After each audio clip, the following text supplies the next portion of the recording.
Today I'm making pizza. My oldest son asked while I was visiting if I would prepare a few meals on video so he can go over it and make them while I'm away, or so he can learn some of my recipes.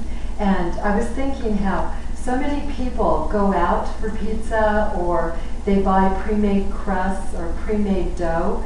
And I've noticed by going through recipe books and watching food videos that most people don't realize how easy it is to make pizza dough. You don't have to be a baker, you just have to like pizza and want pizza. And so I have a recipe that's very simple, as most of them are. I have 2 cups of warm water, and it's really just warm to the touch. And 1 package of dry yeast, which is 1 tablespoon if you have a jar of it. And all you do is dissolve the yeast in the warm water. Just takes a few seconds.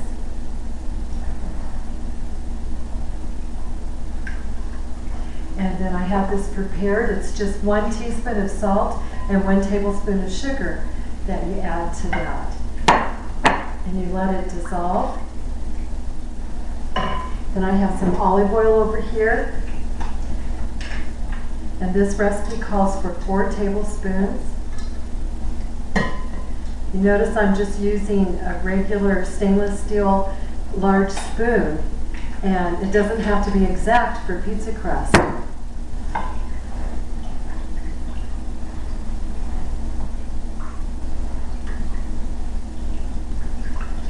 Okay, it looks good. And now we're going to add 2½ cups of flour. This is just all-purpose unbleached flour. I usually put it in 1 cup at a time, no matter what I'm making. Then we can blend it very well.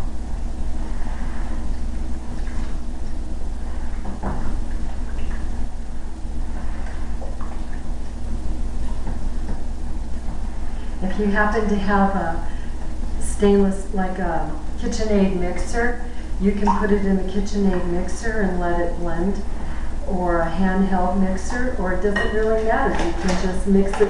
I love wooden spoons, and just mix it up.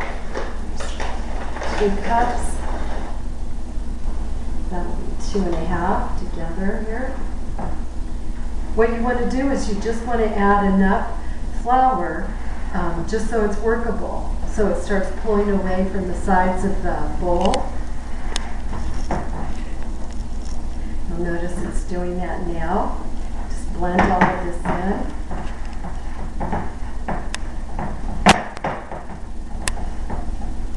There we go.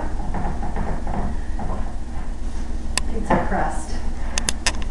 And now what you do is have a clean surface here.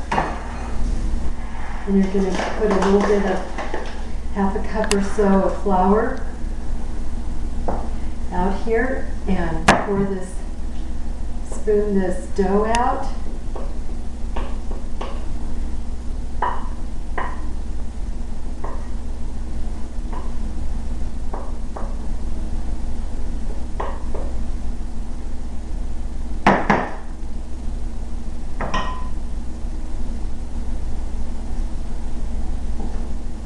We're going to knead it. And the kneading process is just very simple. You gather your dough together, make sure the flour's under it, and you just go, you just keep pulling it and turning it and pushing it with the palms of your hands. And you just do it for just a few minutes under the flour. You just put flour on so it's not sticky. And you take the palms of your hands and just push and turn it 1/4 of a turn. And that's kneading. You do the same process when you're making bread, but the beauty of pizza crust is it doesn't have to rise like bread does. Bread takes longer because it needs to rise an hour, and you punch it down and you let it rise again, and then you shape it, and then you let it rise, and then you bake it. But pizza crust, You mainly just knead it and let it rest for a few minutes while you're making your sauce or getting out your toppings, maybe slicing or frying up some Italian sausage or whatever you're putting on your pizza. And then you're ready to start making your pizza. And you're going to knead it just until it feels differently. It just feels smooth and non-sticky.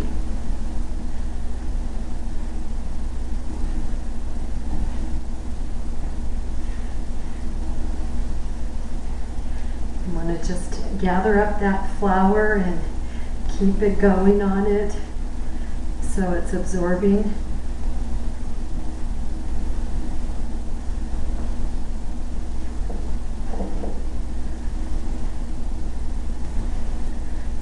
And don't worry about using up all the flour on your surface, because you're going to roll your flour out, your dough out, and shape your pizza crust on the same surface. You can put a piece of parchment under this dough and knead it on that, or a piece of wax paper. I just find a clean surface is just as easy.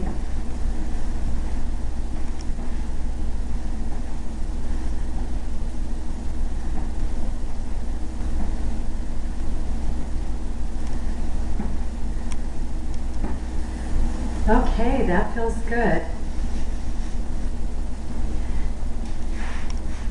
Now what I do is just oil a bowl just so it can rest.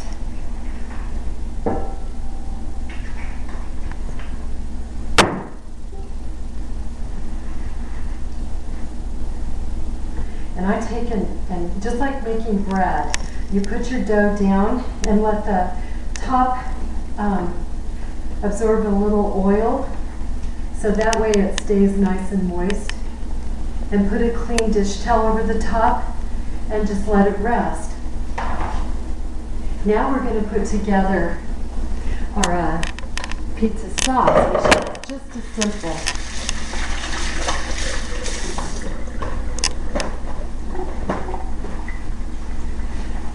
There's my oil right there. We're going to put just a drizzle of oil in the bottom of the saucepan. Turn the heat on here.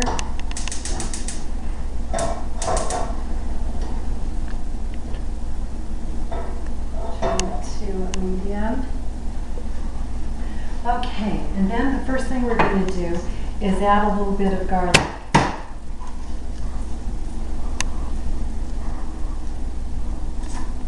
We're going to simmer our garlic and our spices for just a minute or so, just long enough for the spices to mingle. And then we're going to add tomato sauce to that and let it simmer. And pizza sauce will be ready in a matter of minutes too. You can do this ahead of time, your sauce, or you can do it while your pizza crust is resting. It doesn't really matter. I find that the pizza is just as good.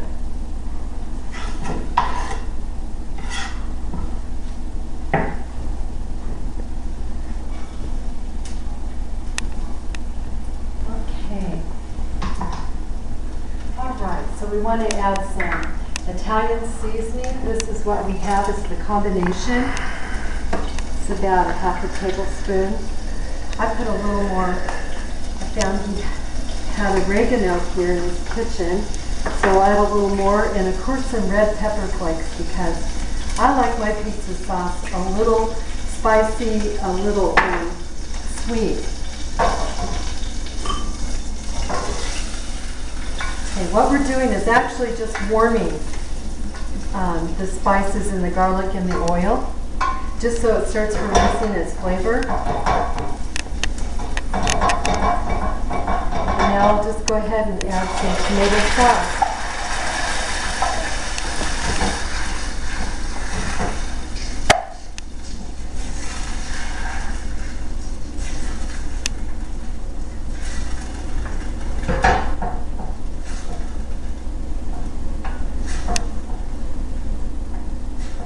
And then I add a pinch of brown sugar to my pizza sauce. You can add just raw or white sugar if you have it, but personally I like the flavor of brown sugar in cooking, but it just needs a pinch because tomato has an acid, and it seems like just a touch of sugar will cut through that acid.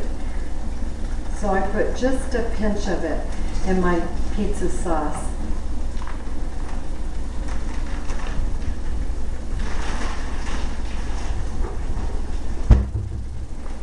Okay, there we go. And just a touch of salt for savor.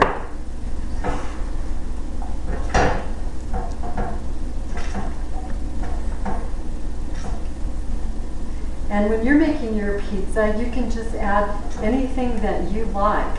If you like rosemary, more rosemary than we had in this Italian seasoning, or sweet basil, or fennel, just you can add it. That's the beauty of making your own pizza.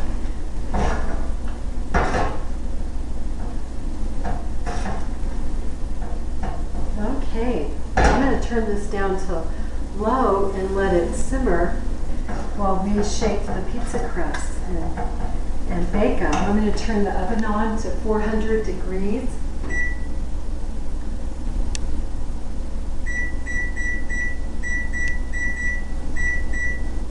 There you go. Preheat that oven.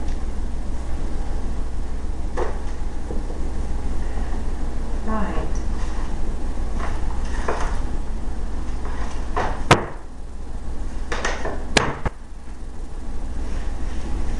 Oh, it smells good.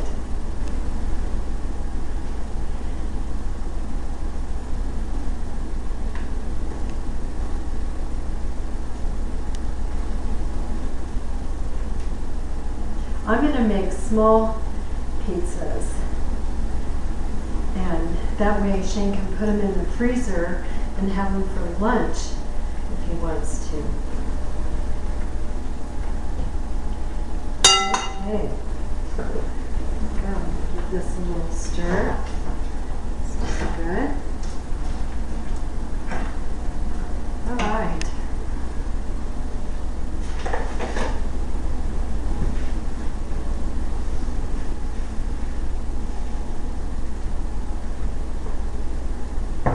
Okay, you can use a rolling pin if you have one, or a bottle. I've heard of people using old broomsticks, washed, of course.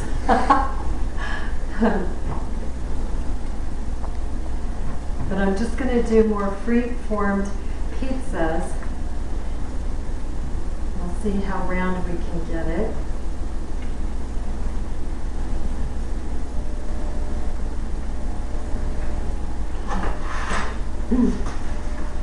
And this is just a cookie sheet. You don't need to go out and buy a pizza pan. If you don't have one, if you have just any baking sheet, you can bake on it. And if I had some cornmeal, I would put a sprinkling of cornmeal on the bottom, just because it makes the crust then extra crisp. But what I do when I make pizza is I put it in the oven and pre-bake it. I'll bake it for 6 minutes or so, and then put the sauce and the toppings on. Okay, that's good.